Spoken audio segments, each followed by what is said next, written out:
Sleep.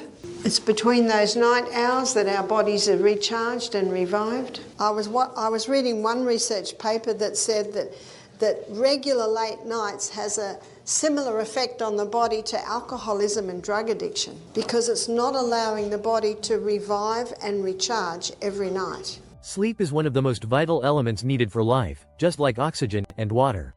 Yet, many people overlook its importance. Did you know that consistently making one common mistake with your sleep could slowly be destroying your health?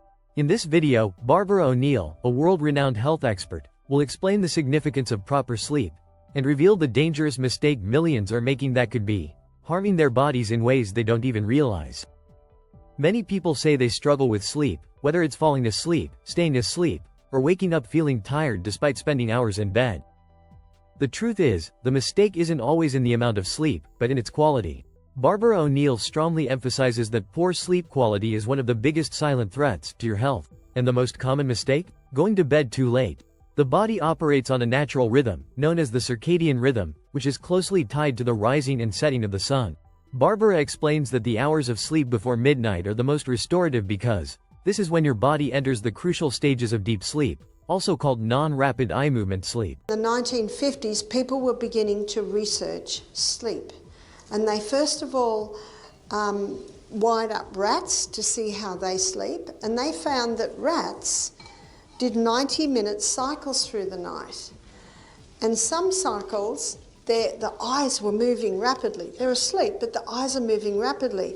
And what the electrodes showed is that when the eyes were moving rapidly, the brain was very active. And then there were times when the eyes were still, and then the brain was relatively still.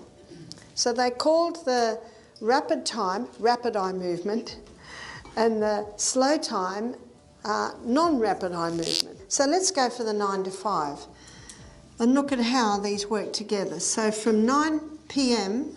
to 10:30, that's our first shift of 90 minutes.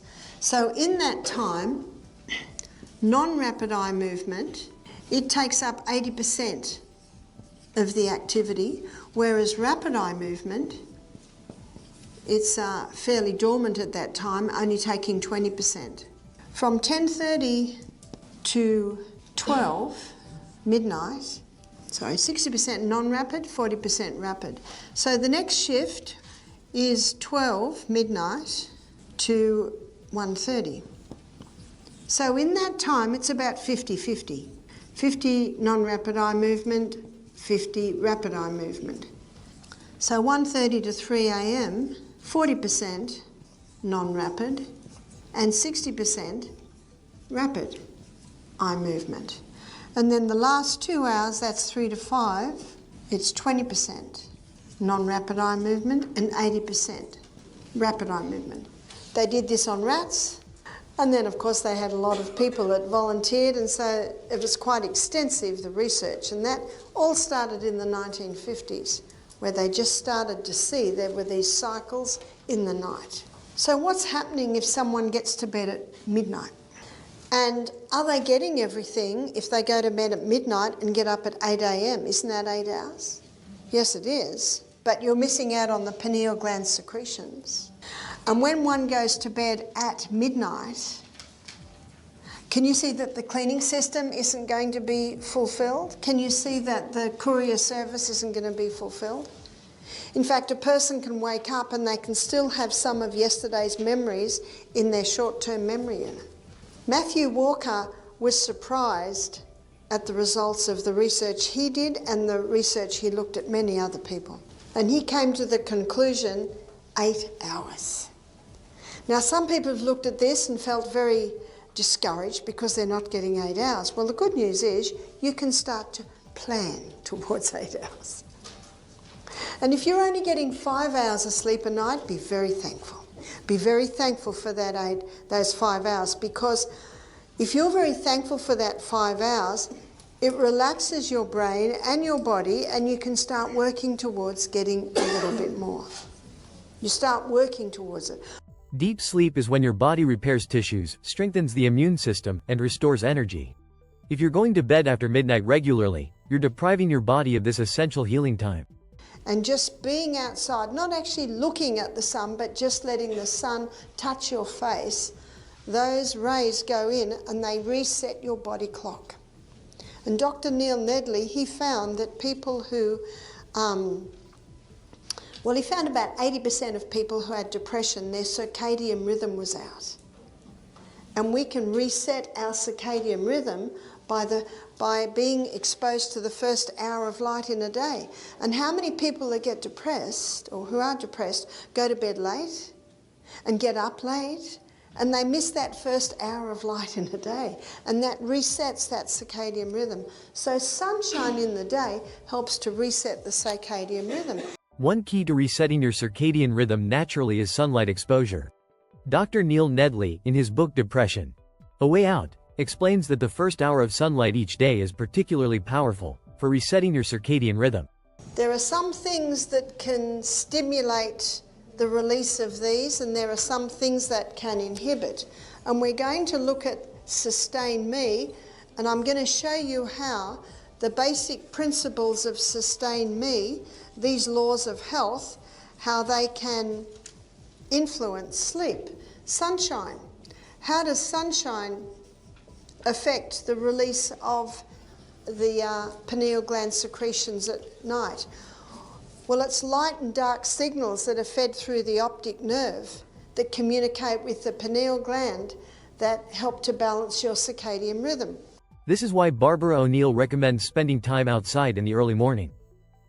And that's when I realised that the best prevention for jet lag, I have found, and also to help you sleep in the day, is let your eyes have sun. Now, we can never look at the full sun, but what you can do is you can close your eyes and put your face up towards the sun, and the sun's rays will go through your eyelids, and that will go into the pathways and connect with your pineal gland. So that was probably about, 4 or 5 years ago. Ever since then, whenever I travel, I make sure I sit in the sun. Simply allowing the sun's rays to enter your eyes without looking directly at the sun helps signal your brain that it's time to be awake. Doing this can improve sleep quality, making it easier to fall asleep at night. So, how does this mistake of going to bed late impact your health over time? First, it disrupts your hormones. And there's one other aspect, and that is hormones. Sometimes a hormonal imbalance can disrupt sleep. And I've seen a few menopausal women, when they started to apply the Anna's Wild Yam cream, which is the hormone balancing cream, they were able to start sleeping. Barbara O'Neill explains that hormones such as melatonin, cortisol, and growth hormone are produced and regulated based on your sleep-wake cycle. So what I'm going to do today, I'm going to show you what happens when you sleep. And there's a tiny little gland in the base of the brain called the pineal gland. And the pineal gland releases 4 hormones every night. And in the winter, they're released between 9 p.m. and 2 a.m. But we've got summertime at the moment, so it's between 10 p.m. and 3 a.m. So what are these hormones, and how come they're only released in that time? It's to do with the circadian rhythm. You've heard of the circadian rhythm? And our circadian rhythm is basically set by light and dark signal exposure in the eyes, the moon, the tides. It all has to do with this. Light and dark signals are fed through the optic nerve to a control centre in the brain where the body clock is situated. And the body clock communicates with the pineal gland. And that's why it is released at these times. What are these hormones? One is serotonin. That's your mood hormone. Melatonin is called the fix and rejuvenate nighttime hormone. Melatonin is the one that's responsible for the increase in healing, rest, rejuvenation in those hours. Another hormone is arginine vasotocin. And arginine vasotocin is a hormone that puts us into a deep sleep. Melatonin, for example, is the hormone that makes you feel sleepy and is released naturally as it gets dark. If you stay up late with artificial lights, your melatonin production is delayed, making it harder for you to fall asleep and achieve deep rest. Cortisol, the stress hormone, also gets out of sync when you consistently go to bed late. Elevated cortisol levels are linked to weight gain, inflammation, and even an increased risk of chronic diseases, like heart disease and diabetes. Barbara stresses that the ripple effects of this common sleep mistake extend beyond just feeling tired. They can drastically affect your overall health. Additionally, drinking water with Celtic salt can aid in sleep quality. So that's one place we can get the minerals. Dr. Robert Thompson says a small crystal of Celtic salt on your tongue before you start each glass of water, all that will do is replace the minerals you lost yesterday. You lost it in your perspiration, you lost it in your urine, you lost it in your colon.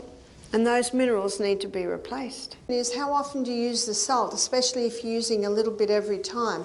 At the beginning of each glass of water, you take that little bit of salt. If you're having a mouthful of water every 5 minutes and you have salt every time, there's a lot of salt. So just at the beginning of every glass of water. Barbara explains that drinking at least 8 glasses of water throughout the day, with a small crystal of Celtic salt on your tongue, before each glass, helps your body stay hydrated, which is crucial for efficient functioning during the night. Use of water. Our pineal gland needs a full hydration to be able to produce and release those hormones at night. To correct this common sleep mistake, Barbara O'Neill recommends developing a routine where you aim to be in bed by 9:30 or 10 p.m. at the latest. Sleep. To get those hormones, we have to be in bed by 9 winter, 10 summer. Now, if you want to be in bed by 9, you've got to start planning for that at 7, isn't that true? If you want to be in bed by 9, you can't start thinking about it at 5 to 9. So my daughter-in-law, Arana, she likes her 2 little ones, when I was minding them, 4 and 6, she wants them in bed by 6:30. And I found the only way to do it is to start at 4:30. Start winding them down, and you're heading there, you're heading that. And I used to watch the way she did it. And she would give them something light to eat at 5, and then by 5:30, they're in the bath. And then by 6, they're into the bedroom and changing and choosing their books and reading the story, and the blinds are pulled down so it's dark, and they're in bed by 6:30. So you got to do it to you. Start winding down, start winding down. You got your mind towards you going to bed there. One lady who went to bed at midnight every night, she started to go to bed at 11:30 every night. And a week later, she started to go to bed 11 every night. And then a week later, she went to, can you see what she did? Little by little by little, she trained her body back into sleep. This allows your body to maximize the restorative benefits of deep sleep. She also advises creating a sleep-friendly environment by turning off screens at least an hour before bed, as the blue light emitted by phones, tablets, and TVs can delay melatonin production and trick your body into thinking it's still daytime. Also, technology. That can interfere with sleep. Some people sleep with a literal Christmas tree of lights around them. 80% of Americans sleep with their phones. So the technology should be out of the bedroom. So charge your technology in the office or the bathroom or the next room. And if someone says, but I need my phone for my alarm clock, we'll put it in the hallway. You'll wake up looking for your phone. So when you're watching this technology and then turn it off and go to sleep, can you sleep? No, that's why you've got to start winding down. Have soft lights. Ideally, if you're going to watch anything of an evening, make it on the television. It's the close-up screens that are the worst. See, the sunshine has blue light. On our retina, we've got receptor sites for blue light. And that blue light helps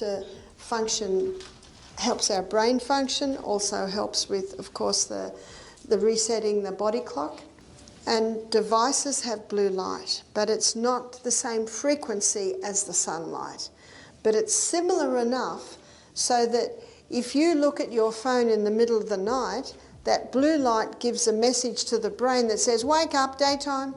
So the worst thing you can do if you can't sleep is look at your phone. Even Dr. Nedley emphasizes the importance of avoiding bright screens before bed to prevent the disruption of melatonin. Another factor to consider is the temperature of your room. Barbara highlights that many people make the mistake of sleeping in an environment that's too warm. The body's core temperature naturally drops during sleep, and keeping your room slightly cooler can help induce deeper, more restful sleep. Ideally, aim for a room temperature between 60 to 67 degrees Fahrenheit. In addition, consider the impact of your diet on sleep quality. Consuming caffeine or heavy meals too close to bedtime can interfere with your ability to fall asleep. Barbara O'Neill recommends avoiding caffeine after midday and eating a light, nutrient-dense dinner at least 3 hours before going to bed. Nutrition.